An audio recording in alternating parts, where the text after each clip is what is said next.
Friends, আমি চলে এসেছি মনীষ কিচেনের রান্নাঘরে। আমি আজকে সকাল থেকেই লেগে পড়েছি। আজকে আমাদের খুব হালকা রান্না হবে, সেই জন্য আমি রান্নাটা করছি। কারণ আমাদের কালকেও খুব খাওয়া দাওয়া হয়েছে, সন্ধ্যেবেলাতেও আজকে নিমন্ত্রণ আছে, তাই জন্য আজকে খুব হালকা রান্না হবে। তার মধ্যে আমি মাছের ঝোলটা করব, এরকম টুকটাক এরকম অনেক কিছুই রান্না করব। এবার তেলটা গরম হয়ে গেছে, দেখতেই পাচ্ছ তেল দিয়ে দিয়েছি। এবার পাঁচফোড়ন দিলাম। পাঁচফোড়ন দেওয়ার পরে এই যে কেটে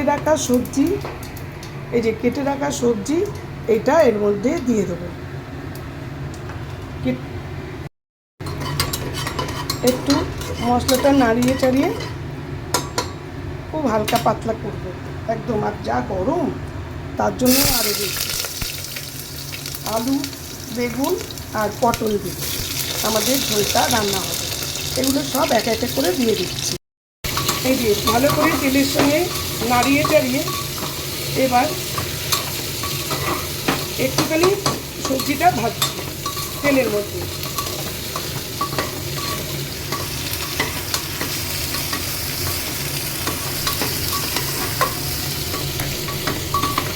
একটুখানি ভেজে নিয়ে রোজকার মশলা দিচ্ছি। লঙ্কার গুঁড়ো দিলাম, এবারে হলুদ গুঁড়ো দেবো। হলুদ গুঁড়ো বেশি না, অল্প। এবারে দিচ্ছি ধনে গুঁড়ো, এবারে দিচ্ছি জিরে গুঁড়ো। যে পরিমাণটা লাগবে ওটা রয়েছে বলে আমি সবটাই দিয়ে দিচ্ছি। ভালো করে নাড়াতে হবে, মানে ওর সঙ্গে মেশাতে হবে সবজিগুলো আর মশলা। ভালো করে একটু নাড়িয়ে দিলাম।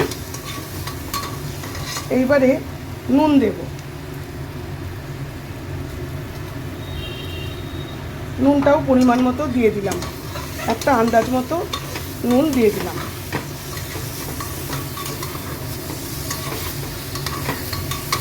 একটুখানি কষিয়ে নিয়ে তারপরে জল দেব।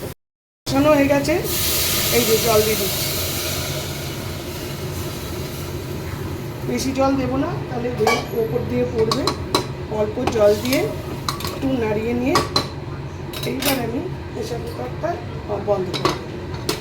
পুরো মাছের ঝোলটা প্রেসার কুকারেই করব। এই দেখো, আমার প্রেসার কুকারের ঝোল একদম রেডি। এর মধ্যে এবার একটু ঝোল দেবো, মানে জল দেবো। ঝোলটা একটু বাড়াতে হবে। তোমার তো অল্প জল দিয়েছিলাম, এইবারে আমি একটু জল দিয়ে দিব। এবার এটা ফুটলে পরে মাছ দিয়ে নামিয়ে দেবো। সব মাছগুলো ভাজা হয়ে গেছে, কোনো অসুবিধা নেই। এই ঝোলটা কিন্তু হয়ে গেছে, গ্যাস অফ করে দিলাম। এবারে মাছগুলোর উপরে ঝোলটা ঢেলে দিচ্ছি।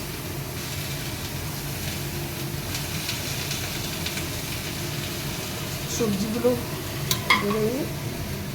একটা ঝোল তো ওই বাটিতে ধরলো না, তাই জন্য একটা অন্য বাটিতে নিলাম।